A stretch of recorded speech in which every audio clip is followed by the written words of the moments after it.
Hold on. I'm not saying that they're contradictory, but your goal should not to be to bring people to a specific sect of Christianity. It is to bring people to the cross. You're saying to bring people to the fullness of the truth and the universal faith. Yes, but not the maxims of every Catholic dogma. No, I mean, for example, am I a Christian if I don't believe in Mariology? Well, we're talking about the fullness of the truth. You know, we're talking okay. about. But you still. Am I a Christian if I don't believe in transubstantiation? You are a little confused if you don't. Okay. But you confused. can have sincere. But you can have sincere. No, faith. it's fine. I think that bringing people to Catholicism is fine. Of course, great, terrific. But that is hopefully a means to the ultimate end. You exist to bring to people to Yes. No, of Christ. course.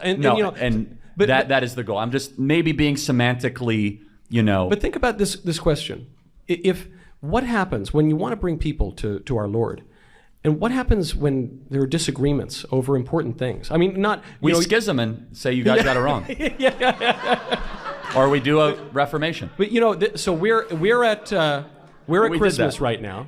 We're at Christmas time. We're talking about Saint Nicholas. Santa Claus. No, I'm talking about Jesus. But I'm talking about Santa Claus. Before we talk about our Lord, there's this story. These characters like Jesus. This focus on the main thing. But there's this story about Saint Nicholas, who the legend. I don't think it's literally true, but the legend goes that Saint Nicholas, who Santa Claus is based on, shows up to the Council of Nicaea, and he smacks the heresiarch Arius, who denied the divinity of Christ, smacks him in the face. And this has led to a meme that I really like at Christmas, which is an icon of St. Nicholas, and it says, "I've come here to give presents to children and to punch heretics in the face, and I'm all out of presents."